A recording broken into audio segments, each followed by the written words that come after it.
안녕하세요. 예, 안녕하세요. 지금부터 이제 TOCF의 생각도구 두 번째 시간, 이제 구름 시간을 좀 함께 살펴보도록 하겠습니다.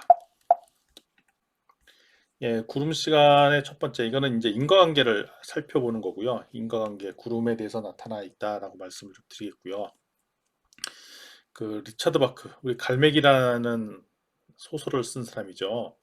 이 사람이 이런 글을 남겼어요. 뭐냐면 환상이라는 그 책에 보면, 만약 당신이 정말로 자신의 삶에 들인 구둠을 걷어내고 싶다면 굳이 큰 것을 만들 필요 없이 단지 자신의 생각에서 그 구름을 흐트리고 걷어내면 된다. 할 일은 바로 그것이다. 우리가 잘 모르겠다, 애매하다, 우리가 어려운 표현 물어보잖아요. 자, 이거 어떻게 생각하세요? 이 문제가 뭐예요? 잘 모르겠습니다. 이 잘 모르겠다는 표현이 어떨 때는 진짜 몰라서 잘 모르겠다는 표현일 수도 있지만, 아유 나 귀찮어, 아유 거기 구름에 쌓여 있는 거 나 열어보기 싫어, 아유 머리 아파, 머리 복잡해 라는 그런 표현이라면은 그 문제를 전혀 풀 수가 없습니다. 어떻게 해야 되냐면, 구름에 쌓여 있으면 구름을 흐트러 놓는 것.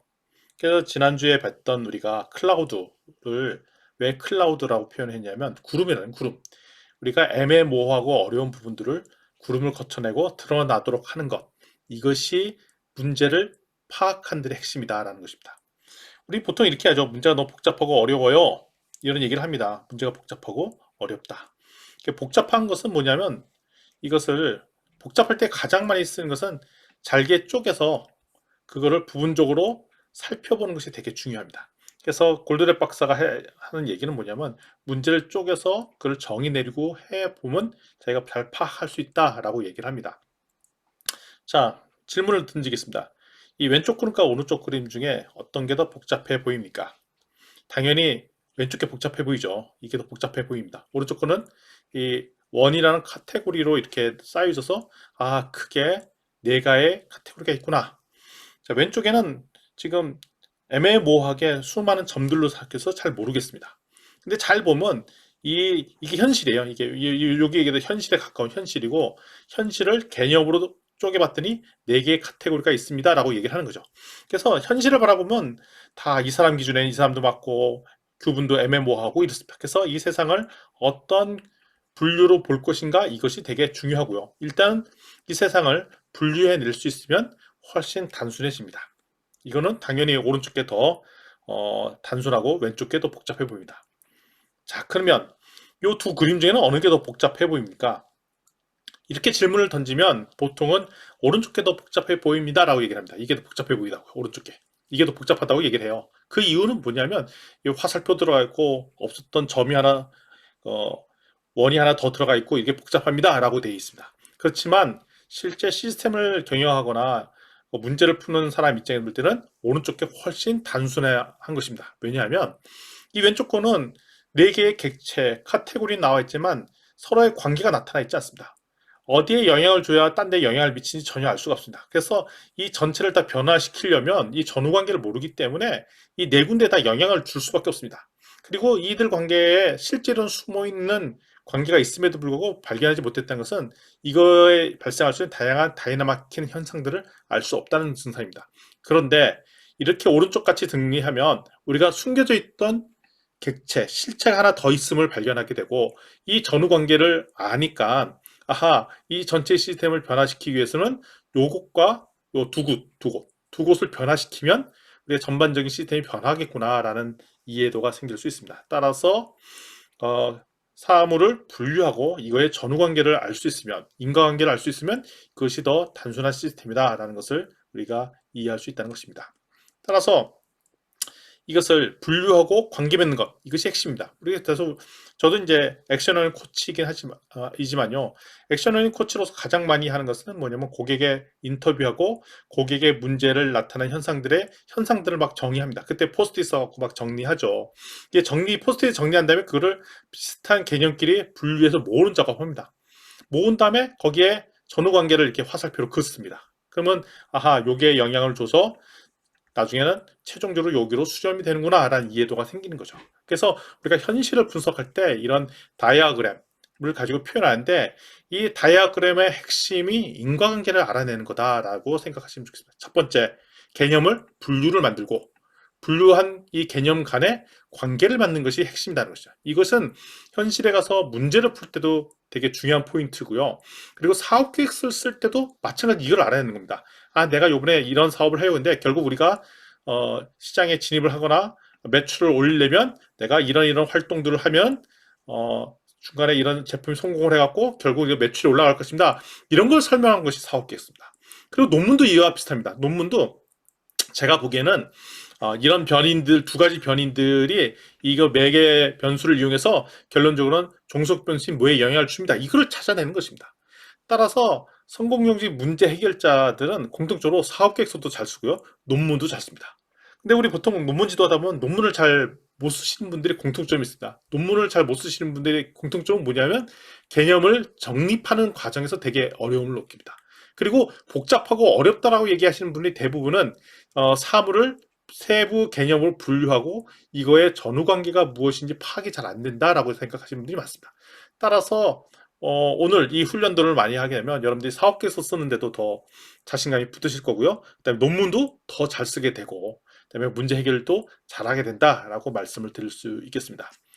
자, 분류를 잘하면 되게 편리하죠. 우리 병원에 가보면 병원에도 뭐 과들이 분류돼 있잖아요. 뭐 방사선과, 소아과, 내과. 이거의 핵심은 뭐냐면 환자들로 하여금 적절한 분류 체계에 의해서 그 병원 서비스를 잘 받을 수 있도록 되어 있는 거고요. 그다음에 우리가 이제 도서관에 가서도 이제 책들이 분류가 되어 있습니다. 분류의 핵심은 뭐냐면, 도서관을 이용하는 고객들이 책을 잘 적절하게 잘 찾을 수 있도록, 이게 핵심입니다. 따라서 분류가 되어 있지 않으면 되게 불편합니다. 대부분은 치명적이지 않죠. 그렇지만 분류가 잘못되면 치명적인 나쁜 결과도 가져올 수도 있고요. 발전에 걸림돌이 됐습니다. 그리고 엉뚱한 경우에는 막 이상한 연관관계를 맺기도 하죠. 혈액형에 따라 우리 배우자를 선택하는 게 좋아. A형은 무슨 형이랑 결혼하는 게 좋고, 뭐 이런 걸 하면은 그런 이상한 과학적으로 증명되지 않은 이런 얘기들을 할 때가 있다는 것입니다. 그래서 우리가 사물을 보고 그걸 분류를 만들고 분류 체계를 형성하는 것은 그 지식을 쌓는 데도 기본이다라는 것을 알 수가 있습니다. 따라서 이 개념이 있으면 개념과 서로 관련이 있다는 걸 표현할 때는 우리가 상관관계가 있다고 합니다. 상관관계는 우리가 보통 빅데이터 분석을 할 때 A라는 변수랑 B라는 변수가 같이 돌아다닙니다. 서로 상승합니다. 라고 얘기를 할 때가 있습니다. 그렇지만 우리가 인과적으로 서로 관련 있는 변수들이 관련 변수도 인과의 상관관계는 있을 수 있습니다. 상관관계는 까마귀 날짜 배 떨어진다는 현상이 나타나는 그 이유는 설명 못해도 그 인과관계는 설명이 안 되지만 데이터가 관계가 있다는 것은 알 수가 있습니다. 근데 우리는 상관관계 자체도 아는 것도 되게 중요하지만 상관관계는 인과관계를 아는 후보는 될 수 있지만 인과관계가 된다는 보증을 하는 것은 아닙니다. 따라서 우리가 수많은 현실에 존재하는 상관관계 중에 이 상관관계의 원인과 결과, 그다음에 이 동인과 그다음에 영향받는 쪽, 이런 것을 알아내는 것은 되게 중요한 포인트다라고 알고 있습니다. 그래서 상관관계는 인과관계를 규명하기 위한 기초자료입니다. 그래서 우리가 설문지 분석을 하거나 빅데이터 분석을 하면은 서로 연관성 있는 데이터들을 막 뽑아냅니다. 그러면 연관성 있는 변수들 간에 진짜로 인과관계가 있는지 아닌지를 파악하는 것이 또 연구의 핵심이라고 볼 수 있겠죠. 따라서 우리가 문제 해결의 핵심은 바로 인과관계입니다. 따라서 우리가 문제 해결의 전문가, 아니면 컨설턴트로서 활동하겠다, 코치로서 활동하겠다, 아니면 내가 사업가로 활동하겠다라고의 가장 갖춰야 될 첫 번째 핵심 요인은 인과관계를 파악할 수 있는 역량이 되게 중요합니다. 이런 현상은 무엇이 원인이었고 이걸로 말면 어떤 결과를 낳게 되는지 이거를 아는 거 되게 중요합니다. 아까 말씀드렸죠? 상관관계에 있다고 해서 인과관계에 있는 것은 아니다. 그래서 논리적으로 생각한다는 것은 뭐냐면 현상이 있고요. 그다음에 현상의 원인, 결과들을 차곡차곡 생각하는 것입니다. 현상이 있습니다. 현상이 일어나게 된 원인을 알게 되는 것도 있고요. 왜냐면 어떤 현상이라는 게 있을 때 현상이 일어난 배경이 뭐야? 이게 원인이고요. 이게 원인입니다. 원인. 그럼 어떤 현상이 있습니다. 이게 나중에 어떤 결과를 초래할 것 같아. 이게 결과인 겁니다. 그래서 지금 현상이 있고요. 오늘 현상을 중심으로 이전에 이 현상이 일어난 배경을 얘기하는 것이 원인이고, 오늘 일어났던 여러 가지 현상이 향후에 어떤 결과물을 초래하는가, 이것이 핵심이라는 것이죠. 그래서 이제 컨설턴트들이나 코치나 퍼실리테이터들이 사람들을 데려놓고 그 사람들한테 뽑아내려고 하는 핵심은 뭐냐면 개념을 뽑아내고 이 개념들 사이에 원인과 결과, 즉 인과관계를 뽑아내는 것이 핵심이라는 것을 알 수가 있습니다. 따라서 인과관계는 보통 이렇게 표현이 되죠. 뭐뭐가 일어나는 것은 뭐뭐 하는 것은 뭐뭐 때문이다. 이 뭐뭐 때문에 원인이 돼서 뭐뭐 하는 것이 생겨났다는 것이죠. 만약에 뭐뭐 한다면, 뭐뭐라면, 그러니까 뭐뭐라는 액션을 하면 결국 뭐뭐가 된다, 뭐뭐가 이다. 그러니까 A라면 B다. 그러니까 A로 원인이 돼서 B가 발생한다. 이렇게 되는 표현을 할 수 있습니다. 그래서 우리가 이런 표현을 많이 하잖아요. 뭐뭐 하는 것은 뭐뭐 때문이다. 만약에 뭐뭐 한다면 뭐뭐가 될 것이다. 그래서 지금 뭐뭐 함으로 뭐뭐뭐 한다. 다 원인과 결과를 표현합니다. 그래서 이거는 우리가 흔히 많이 쓰는 건데 이것을 그냥 자기의 그 상상력으로 얘기할 수도 있지만 정확한 데이터를 기반으로 정확한 사례를 기반으로 이런 걸 뽑아내는 것이 되게 중요합니다. 예를 들어 설명을 드리도록 할게요. 지구가 점점 따뜻해집니다. 따뜻해지면 만년설이 녹죠. 반대로 생각할 수 있다. 지금 만년설이 녹습니다. 만년설이 녹는 게 왜 그런 것 같더니 지구의 온난화 때문에 그렇구나. 원인이 여기 있구나 알 수 있습니다. 그러니까 이거 현상을 보고 만년설이 녹는 현상을 보고 그거의 원인을 찾아낼 수가 있겠고 지금 보니까 지구 온도 데이터를 봤습니다. 그러니까 지구가 점점 따뜻해지는 현상들을 볼 수가 있어요. 그럼 이걸 지금 지구가 점점 따뜻해진 거 현상이 나타나고 있으니 향후에 나중에 만년설이 녹겠구나. 몇 년 뒤에는 완전히 녹아버리겠구나. 이것을 예측을 할 수도 있는 거죠. 그러니까 여기서부터 출발해서 이 원인을 생각할 수도 있고 여기서 출발해서 이 결과를 생각해낼 수도 있다는 것입니다. 자, 이것도 마찬가지입니다. 이때 인과관계입니다. 제가 지속적으로 과식을 해요. 평소에 더 많이 먹고 스트레스도 많이 받고 그래서 뭐 야차도 맞고 과식을 지속적으로 합니다. 그럼 내가 이대로 계속 과식하면 내가 한 달 뒤에는 살이 찌겠네 라고 지금 나타난 현상의 결과, 액션에 대한 결과를 알 수 있는 거고 내가 지금 살이 쪘습니다. 전부 다 쪘습니다. 근데 왜 살이 쪘나 봤더니 내가 최근에 들어서 지속적으로 과식을 하는구나. 이게 원인이어서 이게 발생하는구나 라는 인과관계를 알 수 있다는 거죠. 그래서 따라서 모든 현상들이 이렇게 인과관계를 하는데 자, 그건 결국 방금 말씀했던 게 이 두 가지 패턴인 거죠. 내가 어떤 행동을 하면 이 행동으로 말미암아 향후에 어떤 결과를 초래할 것인가를 유추해 본다든지 내가 어떤 현상을 지금 목도했습니다. 발견했습니다. 이 현상이 어떤 원인 때문에 이런 일들이 나타나는 건지 라는 것들도 우리가 바라볼 수 있다라는 것을 알 수가 있습니다. 이걸 좀 정리해서 얘기를 해볼게요. 인과관계라면 보통 전형적인 패턴이 이런 패턴입니다. 만약 A라면 B이다 이렇게 있는 거죠. if A then B 이런 거죠. 내가 숙제를 하지 않는다면 결과적으로 과목 성적이 나쁘게 나올 것이다 이렇게 표현한다는 거죠. 원인, 내가 숙제하는 것에 대해서 과목 성적이 나빴다. 근데 전제가 있습니다. 이상하다. 나 숙제 안 했다고 다 성적이 나쁘지 않은 것 같은데 내가 보니까 전에 숙제 제대로 안 돼서 성적 잘 나왔단 말이죠. 그럼 전제가 또 그러면 자세히 살펴보니까 이것만 가지고는 충분하지 않다는 걸 알게 돼 있어요. 그래서 조건에 더 들어가죠. 내가 숙제를 하지 않고 그다음에 숙제가 평가에 반영된다면 과목 성적이 나쁘게 나올 것이다. 이럴 수 있잖아요. 숙제는 하지 마지만 그 학교 선생님이 숙제는 그 최종 평가에는 그렇게 반영도가 높지 않아요. 이 숙제는 여러분들이 평상시 때 공부하라고 이제 내주는 것이지 이거는 성적에 반영하지 않을 것입니다. 라고 하면 내가 숙제를 하지 않았어도 막판 뒤집고 기말고사 잘 보고 그러면 성적 잘 나올 수도 있단 말이죠. 그런데 전제가 있는 거죠. 숙제가 평가에 반영되어 있구나라는 전제. 그래서 이걸 이렇게 읽을 수도 있습니다. 내가 숙제를 하지 않고 숙제가 평가에 반영된다면 과목 성적이 나쁘게 나올 것이다. 이렇게 얘기할 수도 있고 원인, because, 설명 이렇게 얘기할 수도 있습니다. 내가 숙제를 하지 않는다면 과목 성적이 나쁘게 나올 것이다. 왜냐하면 숙제가 평가에 반영되기 때문이다. 이렇게 읽어도 된다는 거죠. 그러니까 요거를 출발점에서 요거를 읽고 그다음에 이거에 대한 이유를 이렇게 설명해도 되고 그다음에 요거를 두 개를 한꺼번에 섞어서 표현해서 읽어도 된다는 겁니다. 그러면 이것을 어느 게 답이냐? 읽어봤을 때 이게 현실에 가장 잘 표현한 거와 말이 제대로 맞는 거가 정답입니다. 그러니까 이런 걸 같이 묶어서 원인 A, 원인 2가 합쳐서 이 결과를 초래했다라고 읽어도 좋고 이거를 이유로서 설명해도 좋다라는 것입니다. 그러면 이거에 대한 잘 되는지 안 되는지는 얼마나 표현이 문제가 없는지에 따라 달려있다라고 볼 수 있습니다. 이런 경우가 있습니다. 예를 들면 결과가 하나 있죠. 근데 원인이 복수계인 경우가 있습니다. 복수계 더 있습니다. 대표적인 게 이거입니다. 제가 대학을 갑니다.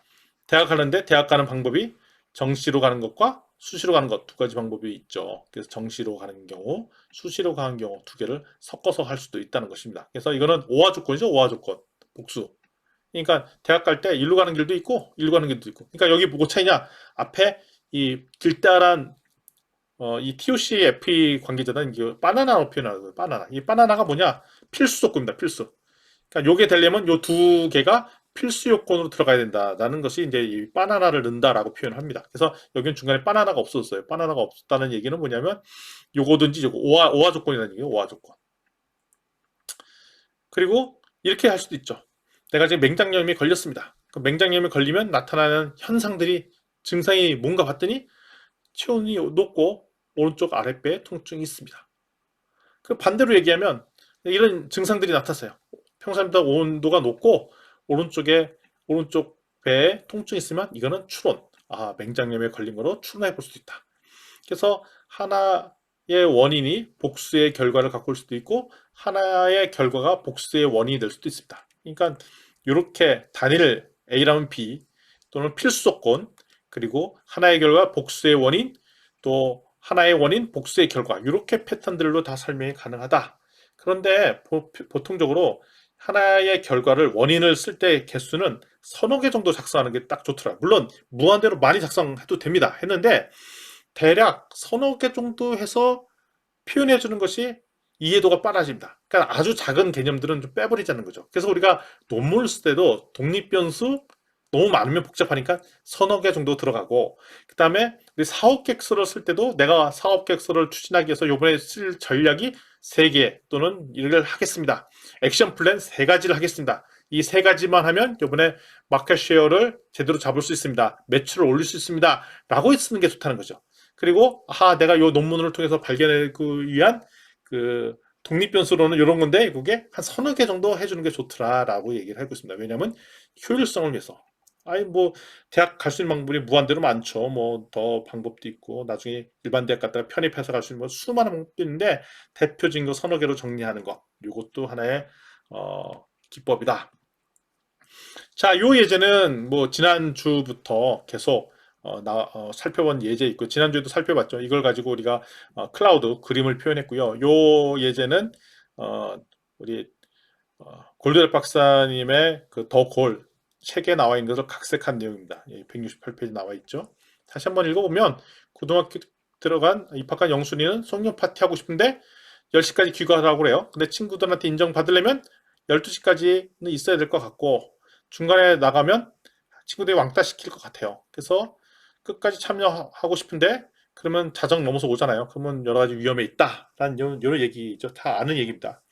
자, 이거를 지난번에는 우리 클라우드를 표현했는데 클라우드가 아닌 이번에는 뭐냐면 이 브랜치, 가지로 표현할 수 있습니다. 인과관계로 표현할 수 있습니다.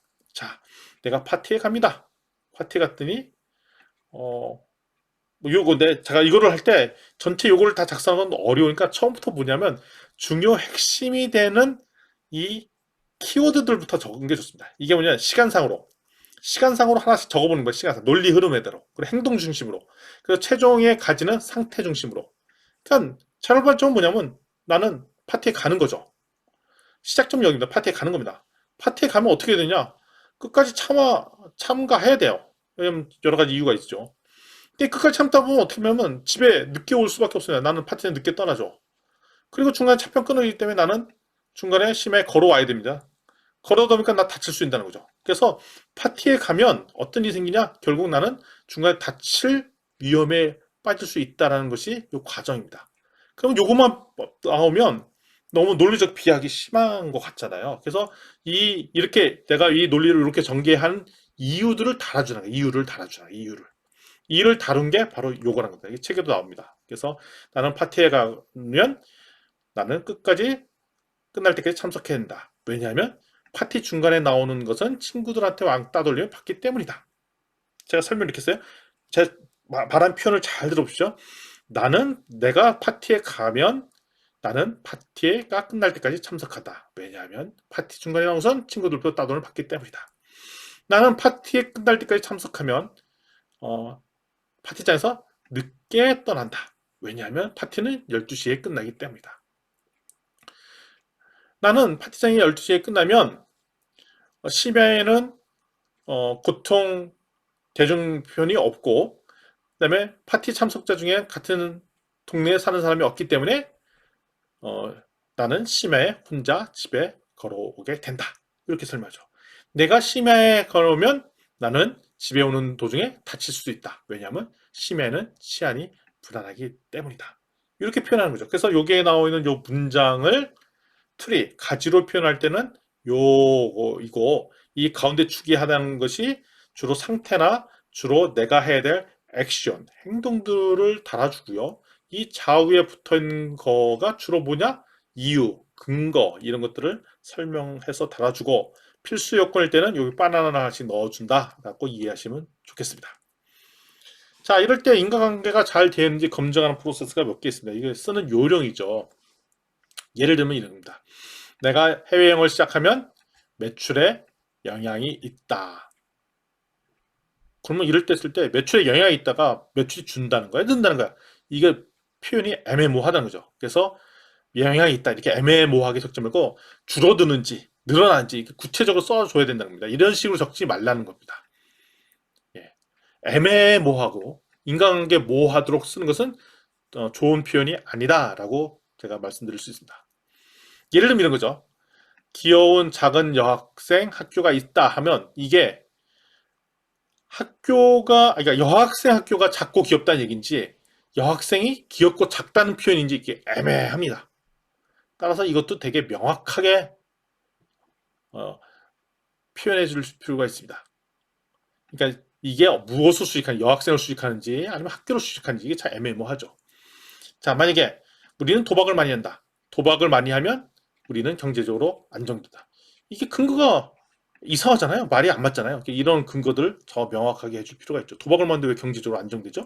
도박꾼인가요? 도신인가요? 이거 되게 이해가 안 됩니다. 그래서 이런 근거를 더 명확하게 해줄 필요가 있습니다. 근데 실제 제가 논문을 쓰다 보면 학생들 논문 작성한 거 보거나 사업 개설을 보면 이런 식으로 표현하는 수가 있습니다. 내가 A라는 시스템 도입하면 반드시 대박 난대요. 그 근거를 달아 놓은 걸 보면 되게 근거가 불명확한 걸 가지고 근거를 다는 경우들이 있습니다.